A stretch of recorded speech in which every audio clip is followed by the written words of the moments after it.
ಇನ್ನು ನೇಪಾಳದಲ್ಲಿ ವರುಣನ ರೌದ್ರ ನರ್ತನ ನಿಲ್ಲುವ ಯಾವ ಲಕ್ಷಣವೂ ಕಂಡು ಬರ್ತಾ ಇಲ್ಲ.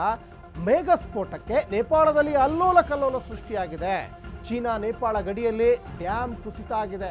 ಉತ್ತರ ಗಡಿಯ ರಸುವಾ ಕೌಂಟಿಯಲ್ಲಿ ಪ್ರವಾಹದ ಒಂದು ಪರಿಸ್ಥಿತಿ ಈಗ ನಿರ್ಮಾಣ ಆಗಿದೆ. ನದಿಗಳು ಉಕ್ಕಿದವೆ. ಭೀಕರ ಪ್ರವಾಹಕ್ಕೆ ಜನರು ಈಗ ತತ್ತರಿಸಿ ಹೋಗಿದ್ದಾರೆ ಅನ್ನೋದು ಕೂಡ ಇಲ್ಲಿ ಗೊತ್ತಾಗ್ತಾ ಇದೆ.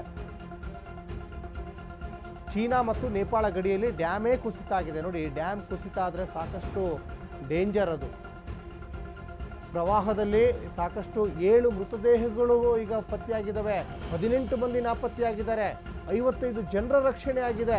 12 ಮಂದಿ ನೇಪಾಳ ನಾಗರಿಕರು, 3 ಪೊಲೀಸ್ನವರು, 6 ಚೀನಾದ ಪ್ರಜೆಗಳು ಕೊಚ್ಚಿ ಹೋಗಿರುವ ಶಂಕೆ ಈಗ ವ್ಯಕ್ತವಾಗ್ತಾ ಇದೆ. ದೃಶ್ಯಗಳಲ್ಲಿ ಗಮನಿಸ್ತಾ ಇದ್ದಾರೆ ನೋಡಿ, ಎಂಥ ಪರಿಸ್ಥಿತಿಯಾಗಿದೆ ಅಂದರೆ ಅಲ್ಲಿ ಜಾಗನೇ ಕೊಚ್ಕೊಂಡು ಹೋಗ್ತಾ ಇದೆ. ಮಣ್ಣು ಗುಡ್ಡ ಎಲ್ಲ ಕೊಚ್ಕೊಂಡು ಹೋಗ್ತಾ ಇದೆ. ಯಾವ ಪರಿಸ್ಥಿತಿ ಆಗಿದೆ ಅಂದರೆ ಇಂಥಲ್ಲಿ ಒಂದು ಮನೆ ಇತ್ತು, ಇಂಥ ಒಂದು ಕಟ್ಟಡ ಇತ್ತು ಅನ್ನುವಂಥ ಒಂದು ಕುರುವೇ ಸಿಗಲ್ಲ, ಅಂಥ ಪರಿಸ್ಥಿತಿ ಆಗಿದೆ ನೋಡಿ. ಸಾಕಷ್ಟು ನದಿಗಳು ಉಕ್ಕಿಬಿಟ್ಟಿದ್ದಾವೆ.